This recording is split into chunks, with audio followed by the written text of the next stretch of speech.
नमस्कार। केंद्रीय मंत्रिमंडल के मेरे सहयोगी श्री अमित शाह, अलग अलग राज्यों के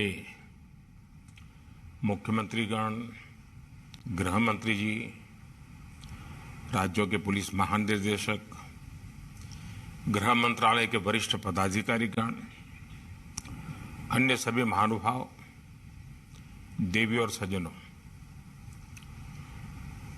आजकल देश में उत्सव का माहौल है।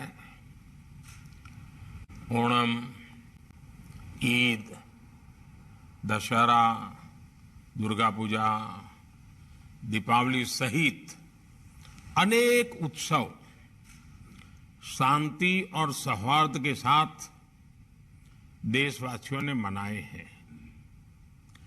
अभी छठ पूजा समेत कई अन्य त्योहार भी हैं।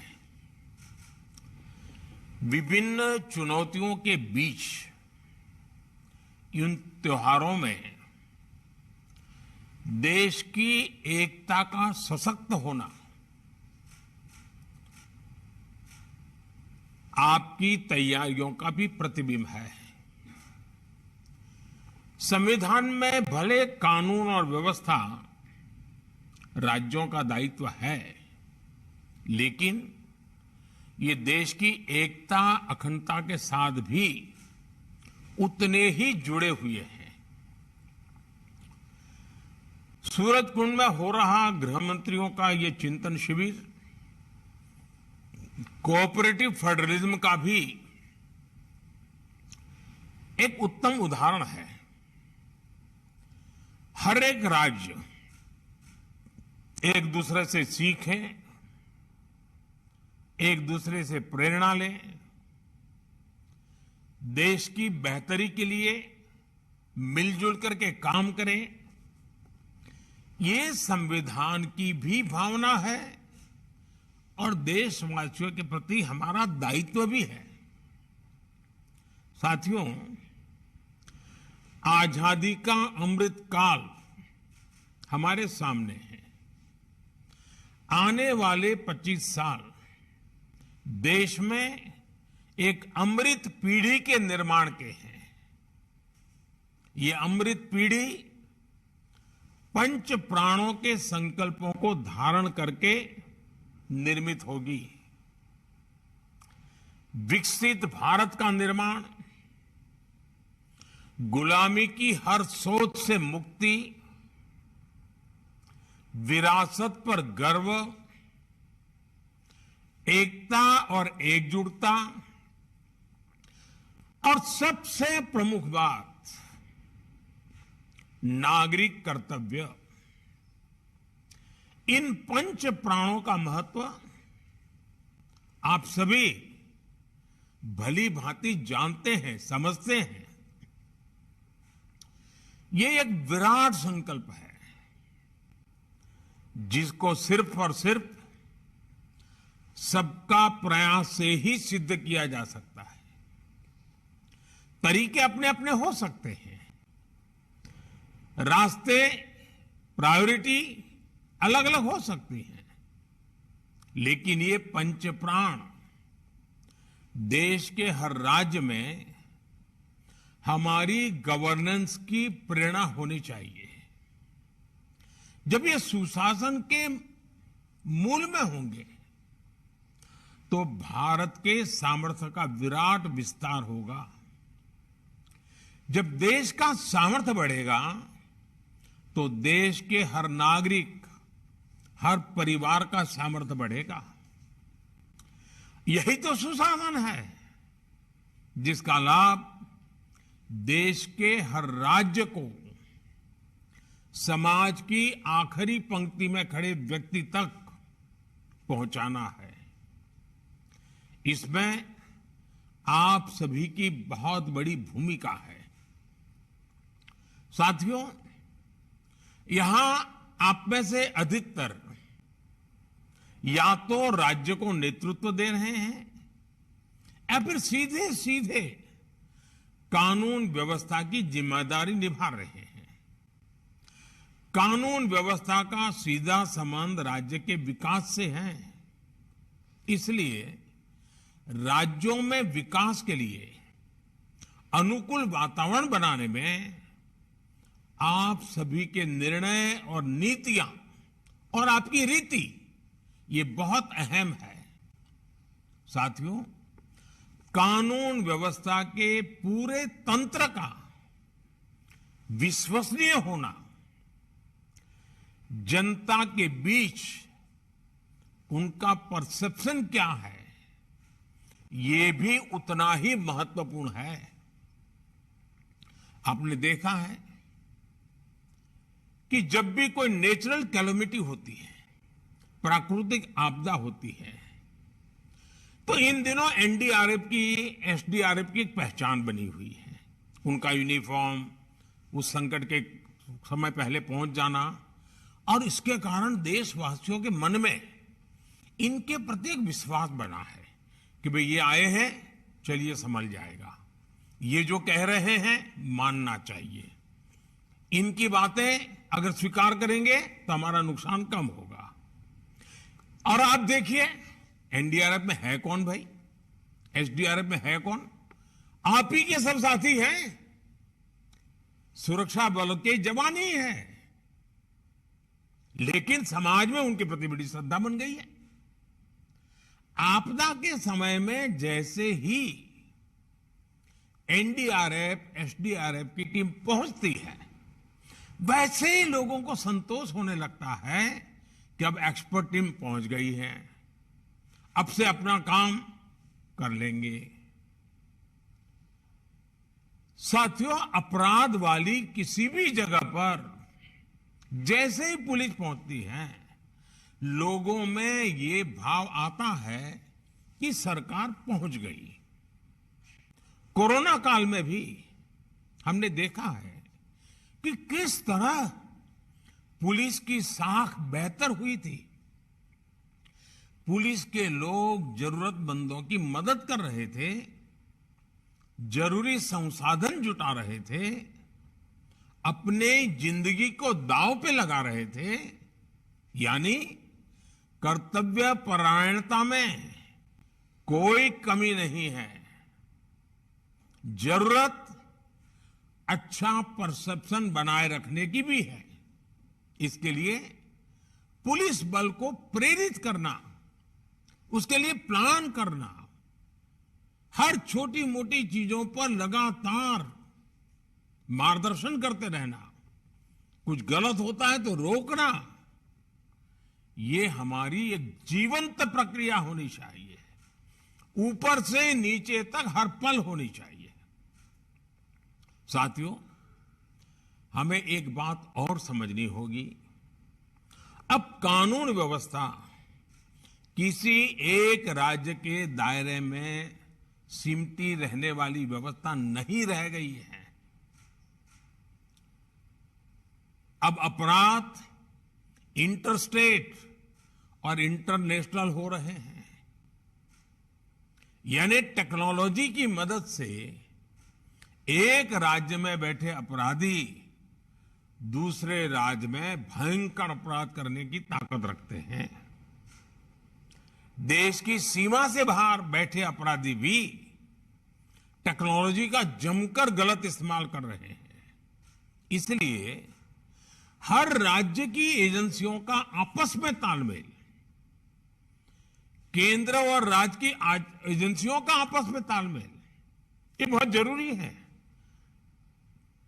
और इसीलिए आपको मालूम होगा, मैंने डीजीपी कॉन्फ्रेंस में कहा था कि 2 एडजॉइनिंग स्टेट होते हैं, उसके जो एडजॉइनिंग डिस्ट्रिक्ट होते हैं, उन्होंने पीरियोडिकली बैठ करके दोनों राज्यों के उन दोनों जिलों की समस्याओं का संकलन करना चाहिए, साथ मिलकर काम करना चाहिए।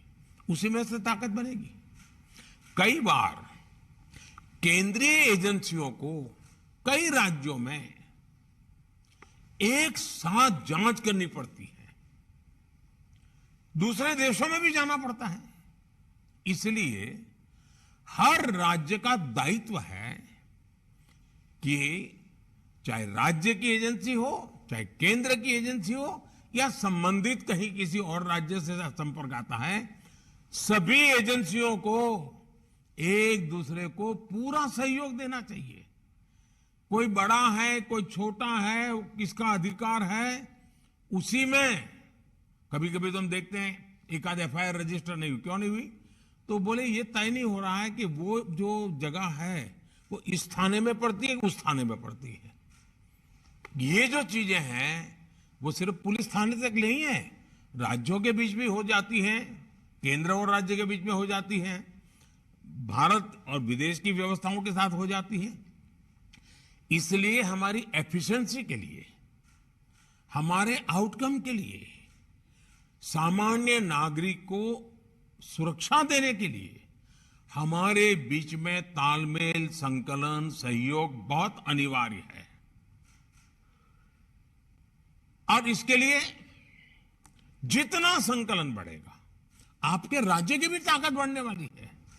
साथियों, साइबर क्राइम हो या फिर ड्रोन टेक्नोलॉजी का हथियारों और ड्रग्स तस्करी में उपयोग, इनके लिए हमें नई टेक्नोलॉजी पर काम करते रहना होगा। अब देखिए, हम 5G के युग में घुस गए हैं, तेजी से 5G पहुंचने वाला है। अब 5G के जितने लाभ हैं, इतनी ही जागरूकता भी जरूरी रहेगी। 5G से facial recognition technology, automatic number plate recognition technology, drone और सीसीटीवी जैसी टेक्नोलॉजी, परफॉर्मेंस में ये कई गुना सुधार होने वाला है। लेकिन हम जितनी तेजी से आगे बढ़ेंगे, जो क्राइम करने वाला वर्ल्ड है उसका भी ग्लोबलाइजेशन हो चुका है, वो इंटरस्टेट हो चुका है, वो भी टेक्नोलॉजी में फॉरवर्ड हो चुके हैं। मतलब हमें उनसे 10 कदम आगे जाना होगा। हमें हमारी कानून व्यवस्था को भी स्मार्ट बनाना, इसके लिए बहुत ही आग्रह से काम करना पड़ेगा। साथियों, मेरा आग्रह ये भी है कि टेक्नोलॉजी को कृपा करके बजट के तराजू से न तोले। और मेरा सभी आदरणीय मुख्यमंत्रियों से, सभी आदरणीय गृह मंत्री जियों से इस विषय में एक टीम बना करके दुनिया में क्रिमिनल वर्ल्ड किस टेक्नोलॉजी में आगे बढ़ रहा है, उपलब्ध टेक्नोलॉजी हमारे लोगों को कैसे सुरक्षा दे सकती है, इस पर गंभीरता से सोचना चाहिए। और इसमें जो बजट जाएगा वो बाकी सैकड़ों खर्चों को बचाने का कारण बन जाएगा। और इसलिए टेक्नोलॉजी का बेहतर इस्तेमाल पूरे पुलिस तंत्र को तो मजबूत करता ही करता है, सामान्य मानवीय को सुरक्षा देने का एक विश्वास नीचे तक हम पहुंचा पा सकते हैं। टेक्नोलॉजी क्राइम प्रिवेंशन में भी मदद करती है और क्राइम डिटेक्शन में भी, क्राइम इन्वेस्टिगेशन में भी बहुत काम आती है। आज देखिए, कितने ही अपराधी सीसीटीवी की वजह से पकड़े जा रहे हैं। स्मार्ट सिटी अभियान के तहत शहरों में बनाए गए आधुनिक कमांड एंड कंट्रोल सिस्टम से भी बहुत मदद मिल रही है।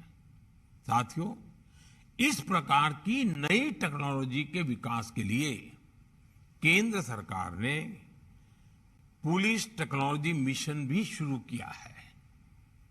अनेक राज्य भी इसमें अपने स्तर पर काम कर रहे हैं।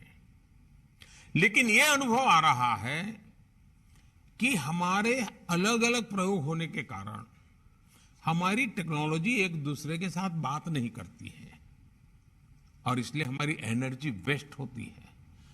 वो जो भी मटेरियल है वो उस राज्य तक सीमित रहता है। हमें कॉमन प्लेटफॉर्म के विषय में बड़ा मन रख करके सोचना ही पड़ेगा। किसी एक के पास बहुत उत्तम चीज है तो ये मान करके न बैठे कि मेरे पास है, मैं तो किसी को दूंगा नहीं, मैं अपनी ताकत बनाए रखूंगा। एक समय आएगा, कितनी उत्तम टेक्नोलॉजी होगी और लोगों के सहयोग में नहीं होगी तो स्टैंड अलोन निकम्मी हो जाएगी। और इसलिए टेक्नोलॉजी में भारत के संदर्भ में मैं सोच रहा, हमारी सभी best practices, best innovation common link वाले ही होने चाहिए, इंटर ऑपरेबल होने चाहिए, एक दूसरे के साथ लगातार सरलता से बात कर सके, ये व्यवस्थाएं अनिवार्य हैं। साथियों, आज फॉरेंसिक साइंस का महात्म्य बढ़ रहा है और वो सिर्फ पुलिस महकम के तक सीमित नहीं है जी। लीगल फर्टेनिटी को फॉरेंसिक साइंस समझना पड़ेगा, जुडिशरी को फॉरेंसिक साइंस समझना पड़ेगा, इवन हॉस्पिटल को भी फॉरेंसिक साइंस समझना पड़ेगा। इन सबके प्रयत्न से ही फॉरेंसिक साइंस का उपयोग क्राइम और क्रिमिनल को सजा दिलाने में बहुत काम आ सकता है। अकेला पुलिस के पास फॉरेंसिक साइंस की कुछ व्यवस्था है, इनफ नहीं होगा। और इसलिए हर राज्य में हमें संकलित और संतुलित व्यवस्था, हर राज्य को गांधीनगर स्थित नेशनल फॉरेंसिक साइंस यूनिवर्सिटी की और उसकी क्षमता आज दुनिया के 60-70 देश फॉरेंसिक साइंस यूनिवर्सिटी का लाभ ले रहे हैं। हमारे राज्यों ने भी बढ़ चढ़ करके लाभ लेना चाहिए। ये पूरी तरह फ्यूचरिस्टिक टेक्नोलॉजी ड्रिवन व्यवस्था है। ह्यूमन रिसोर्स डेवलपमेंट का भी वहां काम है, नए नए टेक्नोलॉजी टूल बनाने का भी काम है और केस, बड़े कठिन केसेस को सुलझाने में भी वो लैब काम आ रही है। मैं समझता हूं कि इस व्यवस्था का उपयोग सभी राज्य सक्रियता से कैसे करें। साथियों, कानून व्यवस्था को बना रखना एक 24/7 वाला काम है, लेकिन किसी भी काम में यह भी आवश्यक है कि हम निरंतर प्रक्रियाओं में सुधार करते चले, उन्हें आधुनिक बनाते चले। बीते वर्षों में भारत सरकार के स्तर पर कानून व्यवस्था से जुड़े रिफॉर्म्स हुए हैं। उन्होंने पूरे देश में शांति का वातावरण बनाने में मदद की है। आप भी जानते हैं कि भारत की विविधता, भारत की विशालता की वजह से हमारे लॉ एनफोर्समेंट सिस्टम पर कितना दबाव होता है। इसलिए बहुत जरूरी है कि हमारा ये सिस्टम सही दिशा में ऊर्जा लगाए, वरना हमने देखा है कि कितने ही अनावश्यक केसों में छोटी छोटी गलतियों की जांच में ही पुलिस डिपार्टमेंट की ऊर्जा चली जाती है।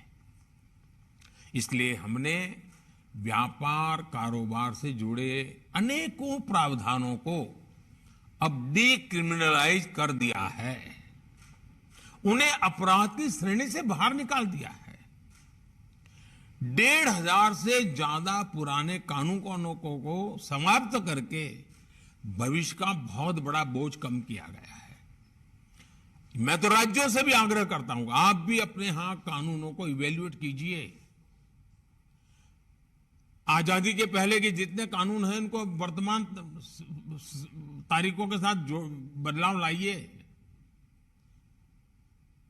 हर कानून में क्रिमिनल एंगल और निर्दोष नागरिकों को परेशानी, वो वक्त चला गया है जी।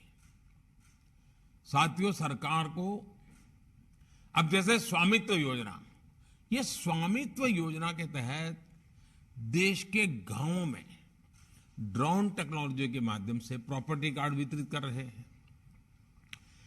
वो भी जमीन से जुड़े विवादों को कम करेंगे, झगड़े खत्म होंगे गांव के।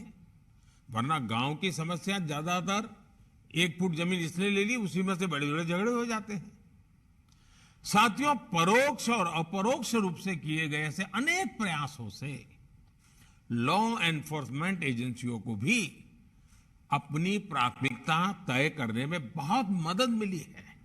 लेकिन हमने जब पूरे कैनवास पर चीजों को रख करके अपनी स्ट्रेटेजी में बदलाव नहीं करेंगे, 20, 30, 50 साल पुरानी पद्धतियों से चलेंगे, तो शायद इन चीजों का फायदा नहीं मिलेगा। बीते वर्षों में केंद्र सरकार द्वारा बनाए गए कानूनों ने भी कानून व्यवस्था को मजबूत किया है। आतंकवाद हो, हवाला नेटवर्क हो, भ्रष्टाचार हो, इस पर आज देश में अभूतपूर्व शक्ति दिखाई जा रही है। लोगों में विश्वास पनपने लगा है। यूएपीए जैसे कानूनों ने आतंकवाद के खिलाफ एक निर्णायक लड़ाई में व्यवस्थाओं को ताकत दी है। यानी एक तरफ हम देश के लॉ एनफोर्समेंट सिस्टम का उसकी क्षमता बढ़ा रहे हैं, तो दूसरी तरफ उन पर अनावश्यक बोझ को भी हटा सके।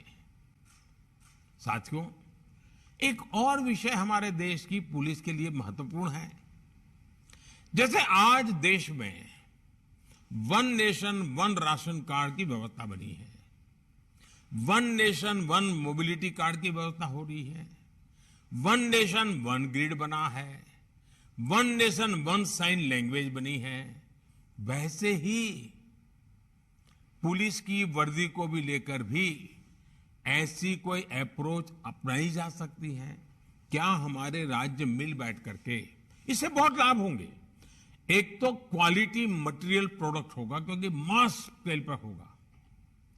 कैप होगी तो करोड़ों में कैप की जरूरत पड़ेगी, बेल्ट चाहिए तो करोड़ों में चाहिएगा। और देश का कोई भी नागरिक कहीं पर भी जाएगा, देखते ही उसको पता चले हाँ ये पुलिस वाला है। अब जैसे पोस्ट ऑफिस का डिब्बा, हिंदुस्तान में कोई पढ़ा लिखा अनपढ़ आदमी को मालूम है ये पोस्ट का डिब्बा है, यहां ना कागज डाला वह पहुंचता है। एक पहचान होती है। हमारे लिए भी आवश्यक है कि हमारे देश के पुलिस बेड़े में हम सोचें, साथ मिलकर के सोचें, कोई किसी पर थोपने की जरूरत नहीं है। एक इवॉल्व करें। आप देखिए बहुत बड़ा लाभ होगा और एक दूसरे की ताकत में इजाफा होगा। One nation one police uniform, हाँ उस राज्य का एक टैग हो सकता है, उस राज्य का एक नंबर हो सकता है, लेकिन पहचान कॉमन बने, इस पर सोचें। मैं एक विचार के रूप में रख रहा हूं, न मैं कहीं आपसे आग्रह भी करता हूं, मैं सिर्फ एक विचार रखता हूं और विचार पे चर्चा कीजिए। कभी ठीक लगे, 5 साल 50 साल 100 साल के बाद भी उपयोगी लगेगा तो जरूर देखिए। उसी प्रकार से अलग अलग प्रकार की पुलिस के नए नए विभाग शुरू हुए हैं, एक्सपर्टाइज आई है। अब हम देखिए, दुनिया में टूरिज्म का बहुत बड़ा मार्केट है। भारत में टूरिज्म की संभावना है बहुत बढ़ रही है। विश्व से बहुत बड़ी मात्रा में टूरिस्टों का भारत में आने का प्रवाह बढ़ना ही बढ़ना है। आज दुनिया में कई देश जो टूरिज्म के क्षेत्र में बहुत आगे हैं, वहां टूरिज्म के लिए काम करने वाली पुलिस बनाई जाती है। उनकी ट्रेनिंग अलग होती है, उनको लैंग्वेजेस भी सिखाई जाती है, उनके बिहेवियर पूरी तरह चेंज होता है। और यात्रियों को भी, विदेश के टूरिस्टों को भी पता होता कि भाई ये मदद करने के लिए पुलिस की व्यवस्था है। और वो पुलिस होने के कारण वो पुलिस एनफोर्समेंट जो इंस्टीट्यूट्स हैं उससे भी बड़े आसानी से संकलन कर पाता है। कभी न कभी हमें हमारे देश में इस विधा की एक्सपर्टाइज को डेवलप करना ही पड़ेगा, ताकि भारत में ये जो और टूरिज्म विश्व भर से आने वाला आदमी, एक पूंजी निवेश के लिए आने वाला और टूरिस्ट में आने वाले में बहुत फर्क है। टूरिस्ट तुरंत आपका एम्बेसडर बन जाता है। अच्छी चीज भी वही दुनिया में ले जाएगा, बुरी चीज भी वही दुनिया में ले जाएगा। पूंजी निवेश जो करता है उसको इस काम में कई समय लग जाता है अगर गलत हो गया तो, लेकिन टूरिस्ट तो 2 दिन में ही खबर पहुंचा देता है, यार भाई यहां तो ये हाल है। और इसलिए आज भारत में भी मिडिल क्लास का बल कितना बढ़ रहा है, टूरिज्म को लेकर के बहुत बदलाव आ रहा है। अब टूरिज्म और ट्रैफिक नई समस्या आ रही है। अब हम एडवांस में नहीं सोचेंगे, ऑल्टरनेट नहीं सोचेंगे, तो वही टूरिज्म के हमारे सेंटर तो कोई बदलने वाले नहीं है। हम कहें कि नहीं अब शिमला नहीं वहां जाइए, तो ये तो होने शिमला, जिसको जाना है शिमला ही जाएगा। नैनीताल जाना है वो नैनीताल ही जाएगा, श्रीनगर जाना है वो श्रीनगर जाएगा, गुलबर्ग जाना है वो गुलबर्ग जाएगा। हमें व्यवस्थाओं को विकसित करना होगा। साथियों, हमने देखा है कोरोना के समय में जब पुलिस के लोग अपने क्षेत्र के लोगों को फोन करके पूछते थे, और खास करके मैंने देखा है कुछ शहरों में सीनियर सिटीजन के लिए पुलिस में जो बड़ी आयु के लोग हैं, जिनसे अब ज्यादा मजदूरी करवाना, उनके साथ भी अत्याचार है। उन्होंने स्वेच्छा से ऐसे काम लिए हैं और वे सीनियर सिटीजन्स को लगातार पूछते हैं, ठीक होना, कहीं बाहर तो जाने वाले नहीं होना, घर बंद करके जाने वाले नहीं होना। इसके कारण नागरिकों का जो कॉन्फिडेंस बढ़ता है, वो एक प्रकार से आपकी ताकत बन जाता है। इस चीज को हम जितना ज्यादा उपयोग कर सकते हैं, प्रोफेशनल वे में कर सकते हैं और पूरी तरह जीवंतता हो, संवेदनशीलता हो। आप देखिए समाज जीवन में ये फोन आपका सप्ताह में अगर किसी सीनियर सिटीजन को जाता है, वो महीने भर दुनिया को कहता रहता है कि भाई पुलिस थाने से हर बिल्कुल फोन आ जाता है, हर बुधवार को पूछ लेते हैं, मेरी कोई दिक्कत है नहीं। इन चीजों की बहुत बड़ी ताकत होती है। जो परसेप्शन की लड़ाई है ना, ये आपके सारे परसेप्शन बनाने वाले लोग हैं। हमें एक और काम की तरफ बहुत सजग होने की जरूरत है जी। टेक्नोलॉजिकल इंटेलिजेंस, इसका अपनी एक ताकत है, उसका उपयोग है, लेकिन हम ह्यूमन इंटेलिजेंस को नकार नहीं कर सकते हैं। उस विधा को पुलिस डिपार्टमेंट ने आज से 100 साल, कितनी टेक्नोलॉजी बदल जाए, 100 साल के बाद उसकी जरूरत पड़ने वाली है। उस इंस्टीट्यूट को जितनी ताकतवर बना सकते हैं बनाइए। उसमें जो सामर्थ्य है, उसकी जो नजरें हैं, वो उसकी जो बातचीत में से जो पकड़ के ले आता है, ये आपकी बहुत बड़ी ताकत होती है। और अगर दोनों क्षेत्रों में ताकत है, फिर तो आप चीजों को बहुत आसानी से कल्पना कर सकते हो। ये संभावना है, 10 दिन के बाद ये संभावना दिखती है, ये चल रहा है, चलो हम देखते हैं, यहां कुछ लोग आते हैं जाते हैं, कुछ हो रहा है, तुरंत पता चलेगा। और मैं समझता हूं इसके कारण हमारी व्यवस्थाएं बहुत चुस्त हो जाएगी, जो 50 बार क्राइम करने वालों को सोचने के लिए मजबूर करेगी। साथियों में एक और बात भी समझनी है। आज वैश्विक स्तर पर भारत जितनी तेजी से आगे बढ़ रहा है, उतनी ही तेजी से भारत की चुनौतियां भी बढ़ने वाली है। पहले वो उपेक्षा की वृत्ति होती है, फिर उसका जरा मजाक उड़ाने की वृत्ति बनती है, फिर भी आप आगे बढ़ते हैं तो फिर थोड़ी कंपटीशन का भाव आ जाता है, प्रतिस्पर्धा आ जाती है, फिर भी आगे बढ़ते हैं तो दुश्मनी का रंग ले लेती है। विश्व की बहुत सारी ताकतें होगी जो नहीं चाहेगी कि उनके देश के संदर्भ में भारत कुछ सामर्थ्यवान बने। फलाने विषय में उनकी एक्सपर्टाइज है, उसमें भारत न घुसे। फलानी प्रोडक्ट उनकी बपौती है, अगर उसमें भारत प्रोडक्शन में चला गया तो मार्केट भारत कब्जा कर लेगा। भारत बहुत बड़ा बाजार है, भारत खुद बनाने लग जाएगा तो फिर तो हमारा माल कहां जाएगा। कई प्रकार की चुनौतियां आने वाली हैं जी, और वो चुनौतियां दुश्मनी का रूप लेते देर नहीं जाती है।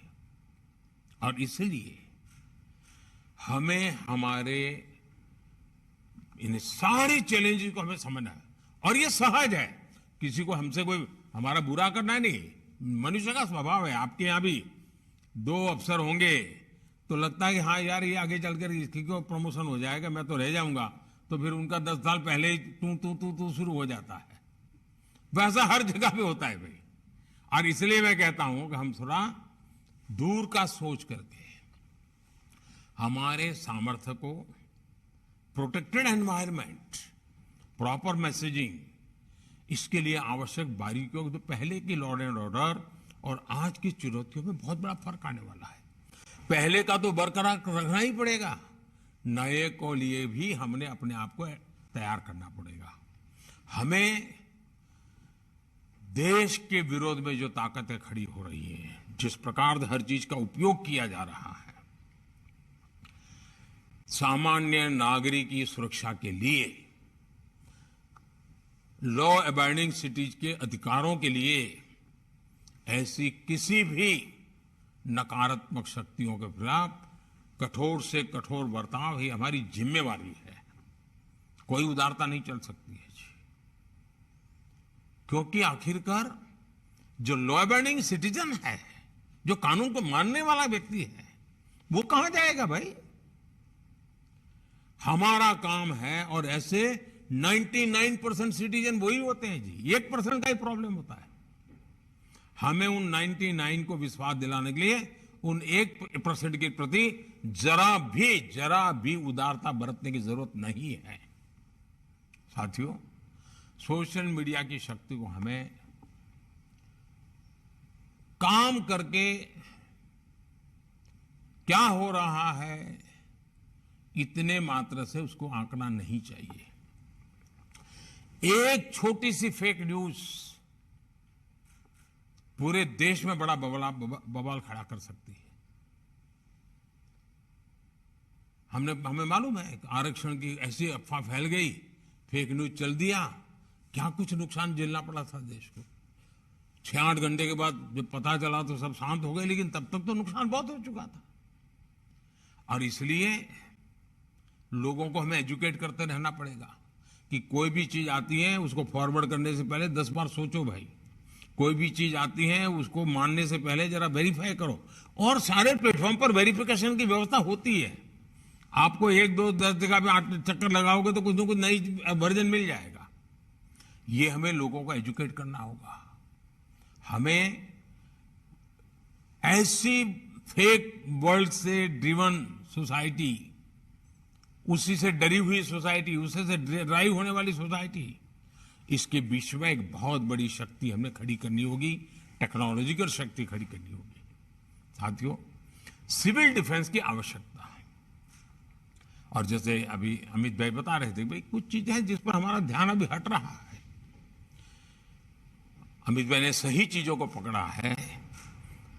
आप लोग भी चिंतित, ये जो अनेक दशकों से चली हुई चीजें हैं, इसका बहुत उपयोग है। स्कूल कॉलेज में भी इसको हमने सिविल डिफेंस से विषय हो, प्राइमरी हेल्थ वाले विषय हो, ये जो चीजें होती हैं जो पहले भी करते थे हम लोग, फायर फाइटिंग की व्यवस्था में पहले भी करते थे, इसको हमने सहज स्वभाव बनाना चाहिए।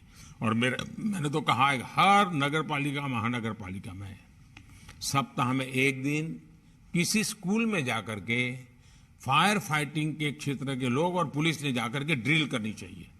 तो स्कूल के बच्चे देखेंगे तो उनका भी एजुकेशन हो जाएगा, जो सिस्टम है वो भी उनकी ड्रिल और प्रैक्टिस होती जाएगी। अगले हफ्ते दूसरी स्कूल, फिर एक स्कूल का 10 साल में एक बार बारी आएगी बड़े शहर में तो। लेकिन हर पीढ़ी को पता चलेगा भाई सिविल डिफेंस के संबंध में, फायर फाइटिंग के संबंध में ये सारी ड्रिल नागरिकों को करनी होती है। आपको भी एक बहुत बड़ी ताकत मिलेगी जी। ये सहज रूप से करने वाला काम है। साथियों, बीते वर्षों में आतंक के ग्राउंड नेटवर्क को ध्वस्त करने की में सभी सरकारों ने बहुत जिम्मेवारी के साथ उसकी गंभीरता को समझ करके कुछ न कुछ करने का प्रयास किया है।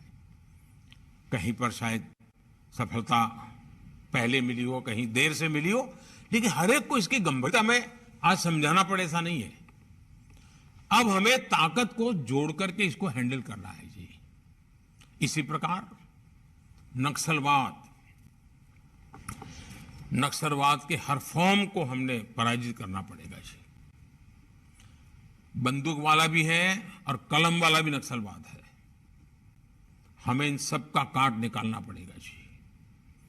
हमारी युवा पीढ़ी को भ्रमित करने के लिए ऐसी बचकाना बातें कर करके चल पड़ते हैं लोग, और इतना नुकसान देश को हो रहा है और आने वाले दिनों में कोई संभाल नहीं पाएगा जी।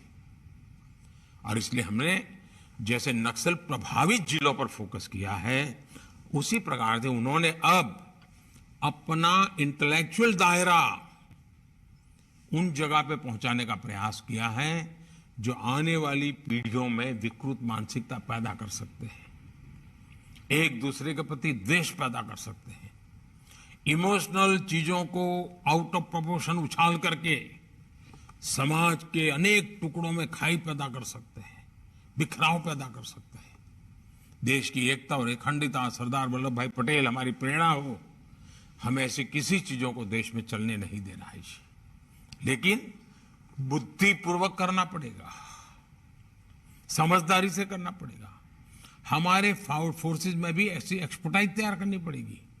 किसी राज्य में कोई घटना घटी है तो हमारे टॉप एक्सपर्ट को वहां स्टडी के लिए भेजना चाहिए। जरा जाओ 3 दिन वहां रह के आओ, वहां पर हुआ है तो उन्होंने कैसे हैंडल किया था, मामला कैसे पनपा था, उससे हम सीखते हैं।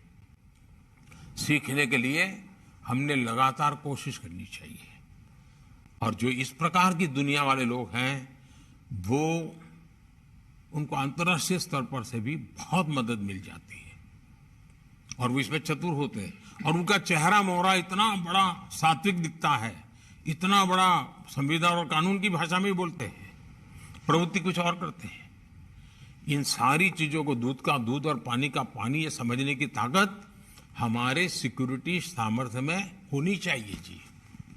हमें स्थायी शांति के लिए तेजी से आगे बढ़ना बहुत जरूरी है।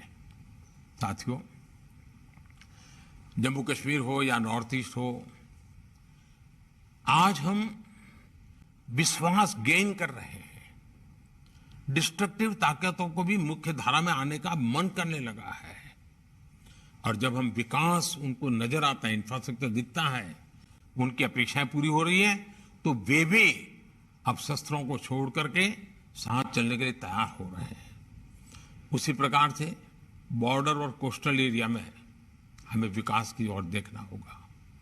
बजट में भी वाइब्रेंट विलेज की बात कही गई है, आपने इस पर सोचना चाहिए। आपके टॉप अफसर, उनको बॉर्डर विलेज में नाइट स्टे करके आना चाहिए। आग्रह कीजिए। मैं तो मंत्रियों से भी कहूंगा कि कम से कम एक साल में 5 या 7 बॉर्डर विलेज में जाकर के 2-3 घंटे बिता के आइए। चाहे वो किसी स्टेट का बॉर्डर विलेज हो क्या इंटरनेशनल बॉर्डर विलेज हो, आपको बहुत कुछ बारीकियों का पता चलेगा। साथियों, हथियार, ड्रग, ये सारी जो तस्करी चल रही है, ड्रोन, उसमें एक नया संकट घुसा हुआ है। हमें हमारे बॉर्डर और कोस्टल, उनकी ये संकलन बहुत जरूरी है। हम कहेंगे भाई नहीं ये करेगी कोस्ट गार्ड, ये करेगा, इतने से बात बनेगी नहीं। हमें संकलन बहुत फ्रीक्वेंसी बढ़ानी पड़ेगी। मुझे विश्वास है कि अगर हम मिलकर एक राष्ट्रीय परिप्रेक्ष्य के साथ आगे बढ़ेंगे तो हम हर चुनौती हमारे सामने बोनी सिद्ध हो जाएगी और चीजों को हैंडल करने की हमारी ताकत भी बढ़ जाएगी। मुझे विश्वास है कि शिविर में जो चर्चा होगी उसमें से कोई न कोई एक्शनेबल पॉइंट निकलेंगे, एक कलेक्टिव रोडमैप बनेगा। हर राज्य साथ मिलकर के काम करना पड़ेगा। ये तेरा क्षेत्र है, ये मेरा क्षेत्र है, तेरा अधिकार है, मेरा अधिकार है। अगर हम उसमें उलझे रहेंगे तो उसका सबसे ज्यादा फायदा समाज विरोधी ताकतें, कानून को जो मानते नहीं हैं, वो इस अव्यवस्था का भरपूर फायदा उठा सकते हैं।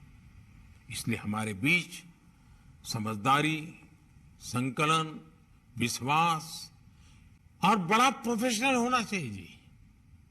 और ये जिम्मेवारी हमारे कैडर्स की है, बहुत बड़ी जिम्मेवारी है। अगर मुझे विश्वास है हम साथ मिलकर के करेंगे तो हम जो चाहते हैं वैसा परिणाम प्राप्त कर सकेंगे।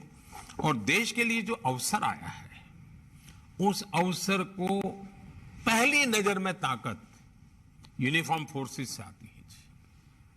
विश्वास का एक कारण यूनिफॉर्म फोर्सेस बन जाता है। हम उसको जितना ज्यादा ताकतवर बनाएंगे, जितना ज्यादा ब्रॉड विजन के साथ काम करने वाला बनाएंगे, जितना ज्यादा नागरिकों के प्रति संवेदनशील बनाएंगे, बहुत लाभ होगा। कुछ सुझाव मैंने डीजीपी कॉन्फ्रेंसिस में कही है।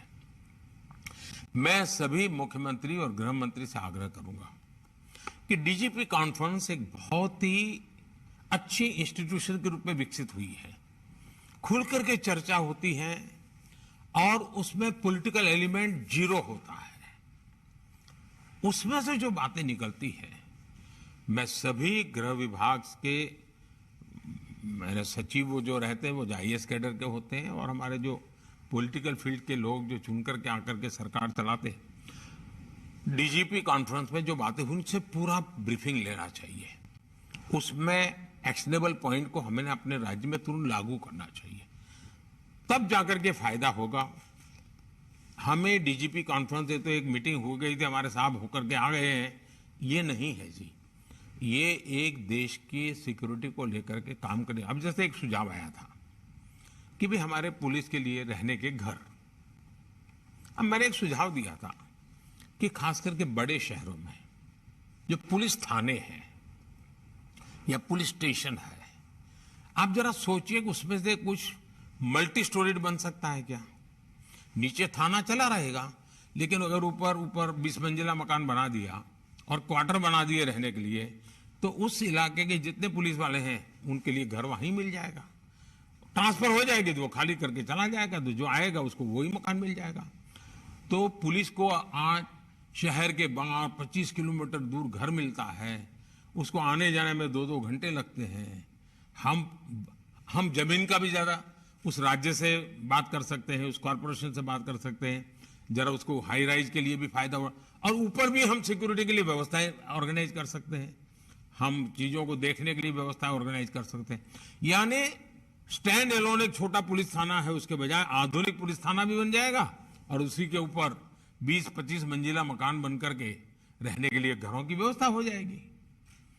और मैं जरूर मानता हूं बड़े शहर में 25-50 थाने तो ऐसे जरूर मिल सकते हैं कि जहां इस प्रकार के डेवलपमेंट की संभावना है बहुत, क्योंकि बड़े शहरों में 20 किलोमीटर 25 किलोमीटर बाहर जाना पड़ रहा है पुलिस के क्वार्टर बनाने के लिए। और उसमें देखा होगा, अब जैसे अभी अमित भाई बता रहे थे कि भाई बजट जो देते हैं वो उपयोग नहीं हो रहा है, जितनी मात्रा में खर्च होना चाहिए नहीं हो रहा है। अब भारत सरकार में एक ऐसी स्थिति शुरू हुई है कि मुझे बार बार आग्रह करना पड़ता है कि जिस काम के लिए तय किया है उन बजट को उस काम के लिए उपयोग करो और समय सीमा में करो। आज पैसे खर्च नहीं कर पा रहे हम लोग।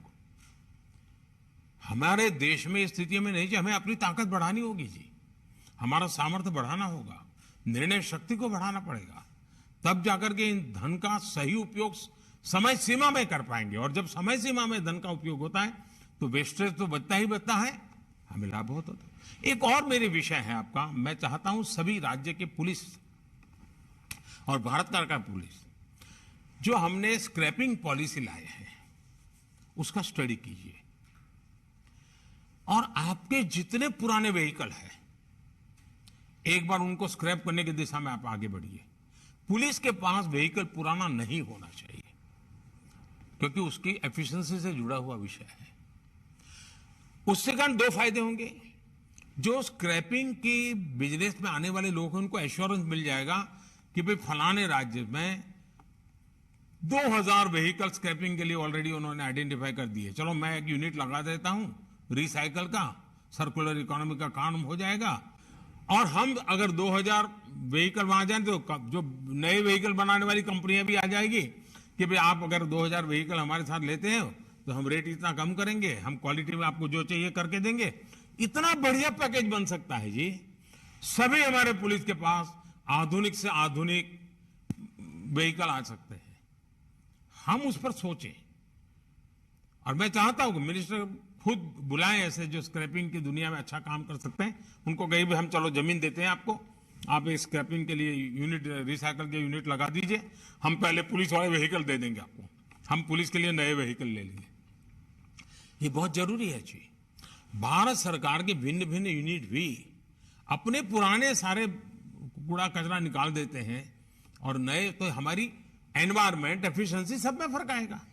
तो ऐसी छोटी छोटी चीजों पर भी अगर आप कुछ निर्णय करके निकलेंगे और उसको समय सीमा में लागू करेंगे, आप देखिए आप लोगों को तो सुरक्षा देंगे, आप देश के विकास में भी बहुत बड़े भागीदार बन जाएंगे।